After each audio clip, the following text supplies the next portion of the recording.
Some thoughts on bringing up baby. Hey, welcome. We have another look into the life and message of Elizabeth Elliot, who called us to live to a higher standard and not satisfied with just throwing a little empty religion into life as a shallow substitute for giving God our best. As our series continues in the coming weeks, we'll hear from family, friends, and others who were influenced by Elizabeth Elliot. Hey, thank you for coming along today. What can you expect? Well, as usual, 2 Gateway to Joy programs as we continue a series called Bringing Up Baby. This is with Elizabeth's friend Arlita Winston, mother and grandmother. She'll be talking about child training. When does training begin? And what about discipline?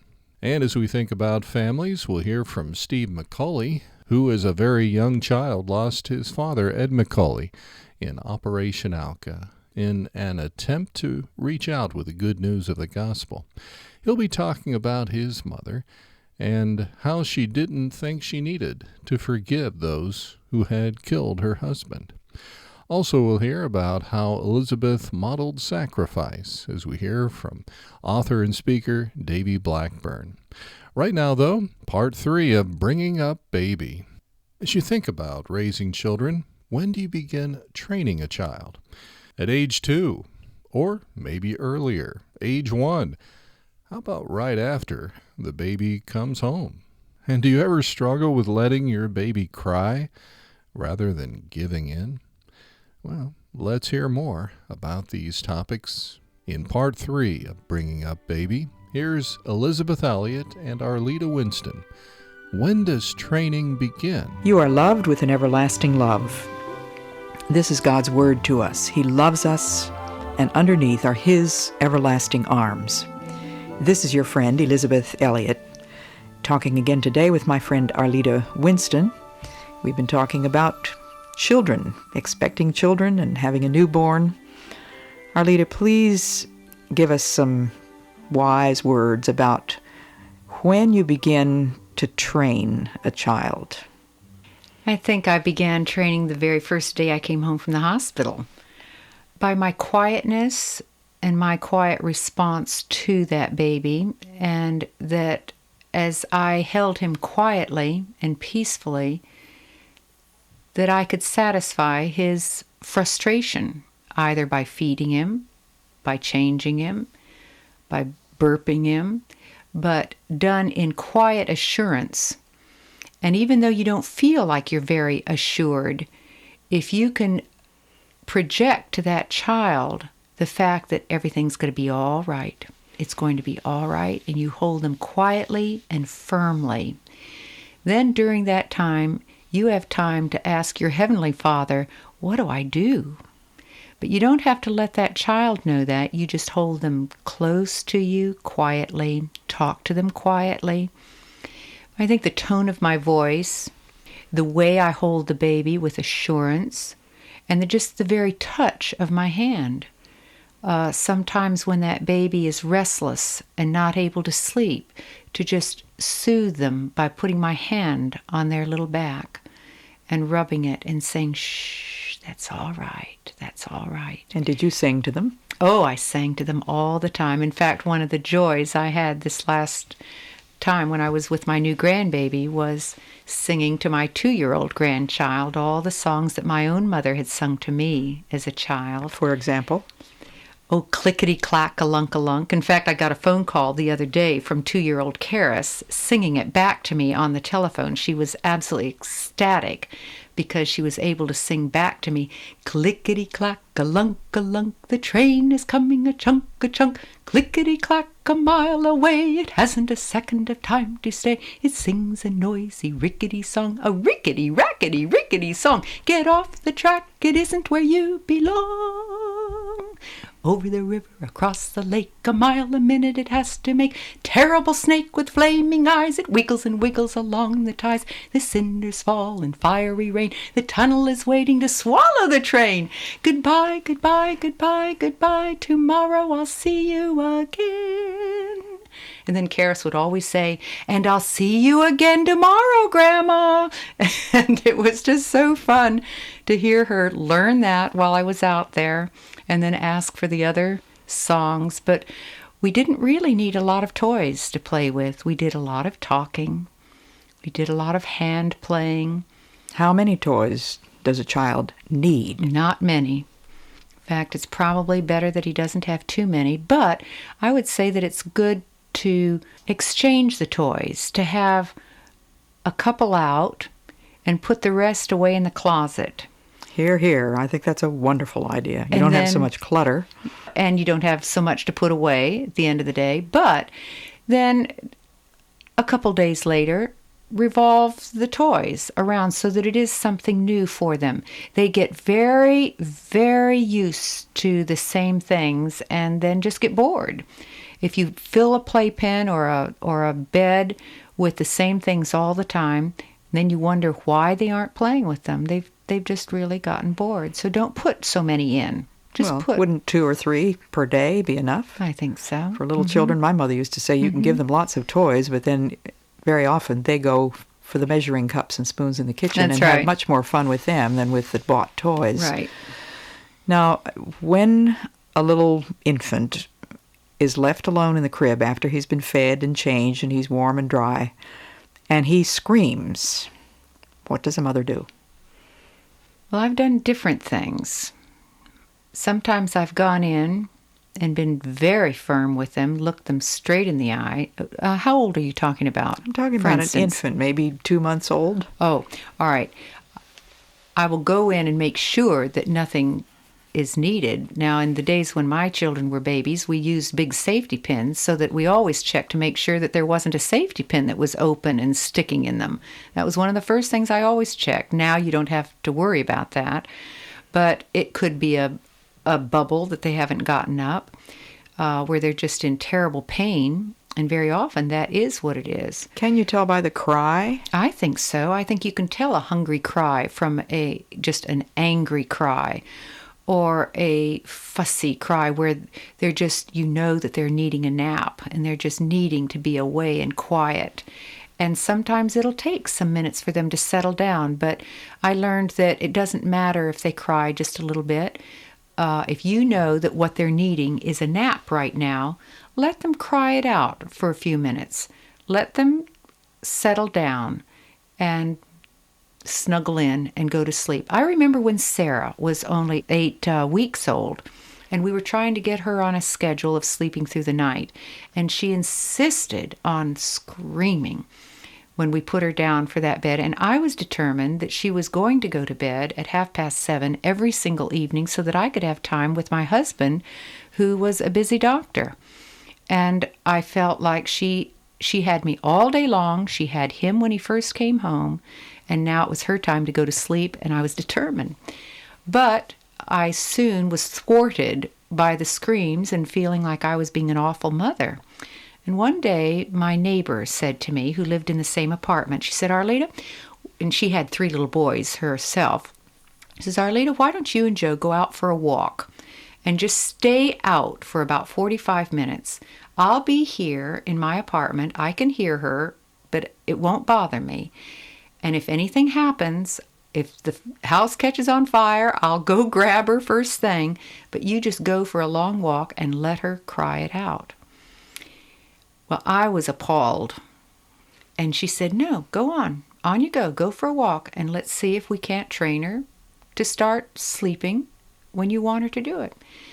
Well, I went out for my walk, and I cried the whole walk, 45 minutes, and I came back terrified. And my neighbor just said, "Well, it took about 30 minutes, and then she was off asleep." That went on for, I think, 3 nights. And again, we took a walk the next night. And after 3 nights, she was cured. When I put her down at 7:30, she knew that was her time to go to sleep, and that was it. Now, I wish I could say that it's going to be just as easy for the rest of you. I don't know how it's going to work with you. I just know that I had the courage to let her cry it out because I knew she had to do what I told her to do, not what she wanted. Now, she was your first child, Yes. so did you use the same method on the rest of them? Yes. Mm-hmm. And it worked? Mm-hmm. All boys, the rest of them? All boys. She was my only girl. But I don't recall that I even had that difficulty as much with the others. I probably was more adept as a young mother, and things went more smoothly. I just remember it as being a real problem with Sarah.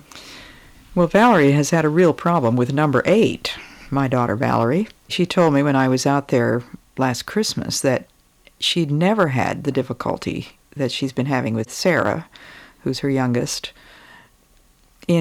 Sarah's waking up in the middle of the night and just screaming her head off, just screaming and screaming. Valerie has tried everything she can think of, singing to her, scolding her, walking the floor with her, patting her. And sometimes it takes almost an hour before Val can get her back to sleep again. Sometimes it happens twice in a night. Mm-hmm. Mm-hmm. Any advice? I have no advice. I don't know. I think I would have done exactly what Valerie did. And you don't always know what is wrong with them. It may be that you have to stay up all night. Maybe that child is in real pain. And I hasten to say that each time I wouldn't go out for a walk, I sensed that it was proper and right to do at that time at 7:30 when she had been fed and had her wonderful day, and it was the right timing. I could do it then, but there were other times during the night when I certainly would not have done that. I would have rocked that baby for a long time, sometimes all night long. That's why I'm not sure how mothers can be mothers and still go to work the next day, because it would have been really hard for me to do it. If you've been up all night with a sick child and then have to face going to work, I don't know. What do you do with the child the next day? That must be very painful. My heart does go out to the mothers that have to do that. Mm-hmm. Now, when a child is, say, 6 months old, say just before he begins to crawl, for those 6 months, Valerie has been trying to train her children to take a nap in the afternoon, and usually it's not too difficult up to that age. Mm-hmm. There comes a point where the child doesn't need a nap anymore in the afternoon, and so Valerie has instituted what she calls quiet time, and the whole family observes quiet time. Everybody has to be alone, and no tape recorders, no TV, no music going on. Nobody's allowed to talk. They have to be more or less in separate rooms. Now, they don't have that many separate bedrooms. But say a 6-month-old child ought to be taking his nap. He doesn't want to. He stands in the crib, bangs the crib back and forth, maybe bangs his head on the wall, yells and screams, throws his toys around. He's furious because he knows that other people are moving around in the house and he does not want to be in that crib. I think I have spanked my children. Not a hard spank, but a quick pop on the bottom, which is well padded with diapers, to let them know I want their attention. And I've held them very close sometimes when they've just, I can remember once when one was just in such a state and so angry that I just picked him up, held him close to me, and walked outside and took a walk with him until he quieted down, and just walked and walked and walked with him. And I don't know what happened inside of him during that time. I can't give a cut and dried answer for that at all. I think each time, that's why I say a mother has to go through her days on her knees. What does that child need right now? And I believe God, in his creativeness, he gives you creative ideas to do. I remember walking around that block with that baby. I don't know what neighbors thought. Here was this baby just frantic. But by the time I got home, he was quiet. And I insisted he went to bed. I think that if you ask God for creative ways to go, he is the creator. He's the one who has a vested interest in you being a good mother. And he can put ideas into your head as to what to do. Part 3 of Bringing Up Baby. It's a 5-part series. We've been thinking about families, and Steve McCully, as just a young child, lost his father in Operation Alka. And he talks about his mother and whether or not she felt she had to forgive the tribal group that had killed her husband. She, obviously she loved my dad, and I think she liked talking about him, and she was very proud of what they had done, and she was so grateful that God had used it so greatly. Because when these 5 guys are killed, nobody knows what's going to become of it. And the initial reaction of a lot of believers is, what a waste. How can this is going to set back missions forever? Who's going to want to go in the mission field, after these guys have this happen? But what I remember about my mom was, and I didn't know this at the time, and I'm 3 years old. I learned it later. She never once had that attitude. She never once felt like this was a waste. Her heart was broken, but she trusted that God knew what he was doing. And she used to say to me, if we believe in an all-knowing, all-loving God, all-powerful God, infinitely wise, doesn't it seem like sometimes things are going to happen that are beyond our comprehension? I can remember also as, when somebody asked her about forgiving the Wadani, she said, you know what, I never felt like I needed to forgive the Wadani. She said, I can understand if somebody breaks into your house and steals your stuff or breaks into your house and kills somebody, they need forgiveness. But these Wadani, they didn't do anything that was what they did. That's how they lived, And even the missionaries didn't know the extent of the violence. They knew that everybody else was terrified of this people group. They didn't know of the violence within the people group. But she said, I never felt like I needed to forgive them because they were just doing, they didn't know any other way of life. Steve McCully. Steve grew up to be a teacher and a coach. He spent 40 years investing in the lives of young people at school. A little bit later, we'll hear from author and speaker Davey Blackburn as he thinks about Elizabeth's modeling of sacrifice.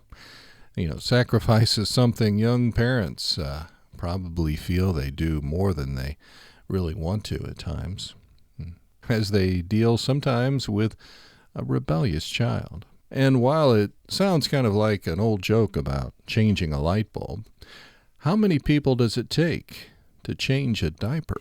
Linda Myers, who is expecting her own child. She is my producer and director of Gateway to Joy and a woman to whom I owe a great deal. I consider her my boss. Linda came in with the question. She said she knows a couple who have a child who requires both the father and the mother to hold him down when his diapers are changed. He is that undisciplined and out of control that it takes 2 of them to put on a diaper. What would you say to them? Well, it's a real dilemma because that child is very strong by that time and can kick with his feet and legs and arms, and it's really very difficult. And I would say that it needs to start way back younger when the child is just a few months old, maybe about the time that they're learning to turn over and where they've learned that they can squirm out of your arms and out of your reach when you're trying to diaper, and either in anger or just playing games, they'll just try to move away from you. And what I did is very firmly and quietly, I would say no. And then at the same time I said that, I would hold that little thigh and I would give it a sharp little flick with my fingers, my nails, so that it was just a sharp little sting as I snapped his little thigh to get his attention and to realize, no, you are not going to do this. You are going to do what I tell you to do. And sometimes it takes a few flicks on their fat little thigh, but it generally works if you start early enough. It's when you let them get away with it over and over and over that they rebel against your changing their ways. You've got to get it early. So what are you going to say to the parents who say, well, we've made that mistake. Our child is 9 months old. What do we do now? I say you better start, even though it's late, to start firmly, quietly, and you may have to give them a good little slap on their thigh to let them know that this is pain and this is something they don't want. Is it different from child abuse? Oh, I would say totally different, because remember, this is your child who has been given to you by God as a gift that you are to train up. It's a terribly important thing that you're doing. In fact, my grandfather used to say that when he spanked his children, it was a holy occasion, because this child is being molded into a direction that you're wanting it to go. And that little flick of the finger is not going to inflict major pain, but it's going to alert them that this is something that you do not want and that you will do every single time they disobey you. You will flick them again. And pretty soon, they don't do it. Is spanking child abuse? I think some spanking is child abuse, yes. What kind, for example? I think if it's very heavy, and if it's leaving bruises, it most definitely is, and it has to do with the kind of attitude that the parent has when they're giving that punishment. I think when a spanking has to be given, the parent needs to be in control, can't be out of control, can't be totally frustrated, can't be taking out their anger on the child. If they do, it becomes child abuse, really. I do believe that's true, Arlita, and I think that one of the major reasons for child abuse is the failure on the part of parents to have established verbal authority. By verbal authority, I mean teaching the child to obey your word. And if you only physically remove a child if the child has learned to crawl and is now headed for, some precious little object that you don't want them to touch, and you tell them no, then the child has to know that the word no means no. Mm-hmm. And if he proceeds, then he should be punished. I'm always a little bit, let's say, we've had lots of letters from people who do not understand the difference between child abuse and spanking, and they accuse me of encouraging child abuse when I talk about spanking. I believe in spanking, and I do certainly accept God's word that says the father who fails to discipline his son hates his child, whereas a secular notion is if you discipline your son, you hate the child. God says if you don't discipline your son, you hate him. My mother used a little switch. Now that thin little switch could not possibly inflict any serious damage as long as it was used on little bare legs. Mm-hmm, mm-hmm. It might leave some red marks. You did say a minute ago that if there were bruises, then it was child abuse. It's kind of a fine line, I guess so. between a bruise. We have to be very careful. Surely you would never hit a child in any way, shape, or form in the face, would you? Never. You would never slap him in the face. You would never use any instrument anywhere except on the bottom or perhaps on the legs like this little, on the hand.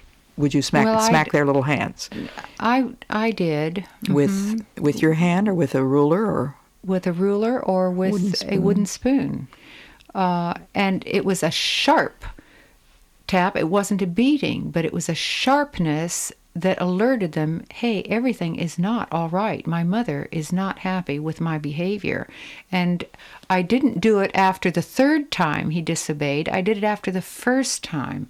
If he didn't obey me after the first time, say he was, let's say he was 5 months old or 6 months old, crawling over to the bookcase, ready to pull out all the volumes. You would first say very firmly, no. The second time, he would go back, and the second time, I would physically remove him from the books. I wouldn't punish him, but I would physically remove him totally. Now, the third time, if a few minutes later... Excuse me, but would you say no while you're physically removing him? Yes. Repeat the same command. To try to command. connect it together. Mm-hmm. I would remove him totally from it. Now, the interesting thing is they'll usually go back a third time to the same place, which lets you to know they are determined to do what they want to do. Now, that's where you have to get them, and you have to win. You cannot let them win. It would be at that point, I think, that I would give a good, solid smack on their bottom. maybe enough to make a good noise, not enough maybe to hurt them, or maybe a sharp little snap with my fingers. I did that a lot when they were little, just on their little thighs, because it stung. The same idea as your switch. But I think more important than even the spanking is how quickly your reaction is to their misdemeanor. You must be on top of it immediately so that they connect their misdemeanor with your disapproval, because you're programming that little computer in their mind as to what is acceptable and what isn't acceptable. They have no idea why they shouldn't touch those books, so you're training them. Those first few times you've got to train them, and there's a difference between training and punishment. Punishment is just one of the aspects of training, isn't it? One of the ways of enforcing training. Right.